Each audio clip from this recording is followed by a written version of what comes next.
Round 2. Fight. Le conseil numéro 3, ce serait d'utiliser les bases de données. Vous avez dû le voir, au début, mon Notion, c'était beaucoup de pages alignées, etc.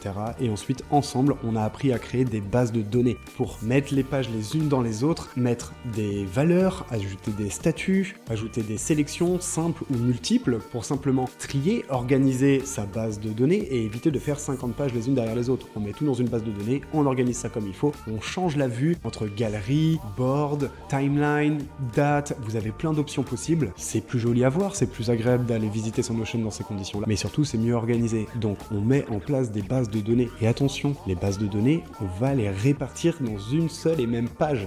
On va toutes les compiler au même endroit, dans ce qu'on appellera le back-end, qui sera moins accessible, ou tout du moins bien caché en bas d'une page qu'on est sûr de ne pas supprimer. On mettra des vues vers ces bases-là. Donc, on met toutes les bases de données dans un seul et même fichier, et après, on se sert depuis l'extérieur. Mais surtout, on laisse ces bases de données tranquilles, et on a tout centralisé au même endroit. Évitez la complexité. Certains mettent 50 propriétés d'affilée. Alors déjà, ça fait 50 choses à remplir à chaque fois si on n'a pas créé une automatisation, et franchement, c'est chronophage. Là où on devrait être productif et gagner du temps, on se retrouve à en perdre. Faites bien attention, ne mettez pas trop de valeur, et surtout, la page va avoir énormément de mal à se charger. Que vous soyez tout seul, c'est une chose, c'est pour vous, mais si vous êtes dans un workspace, à ce moment-là, il va falloir penser aux autres. Si la page met des heures à se charger, votre collègue, il va galérer. C'est pas très bien dessiné, hein? Oui, mais là, c'est parce que je le fais vite. Donc, petite technique, vous pouvez quand même cacher ces bases de données-là. Il y a plusieurs façons. Moi, je vous conseille de faire des toggles, d'accord? On ouvre la petite flèche, n'oubliez pas les raccourcis, hein. Passe, et à ce moment-là, on obtient un toggle.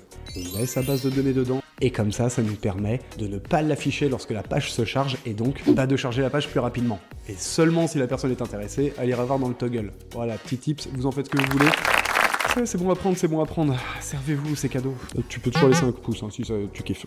Une nouvelle chose, on peut quand même avoir 50 propriétés si on veut. On les cache, la page se charge moins vite. Mais lorsqu'on va afficher la base de données, faites en sorte d'avoir le minimum d'informations. Toutes les informations qui ne vous servent pas lors de votre vue, ne vous intéressent pas, qui ne sont pas utiles, et on cache les propriétés pour avoir uniquement l'essentiel. On peut cacher les titres, on peut cacher les propriétés, on peut tout cacher. Et surtout, on fait appel aux filtres, aux groupes et au tri.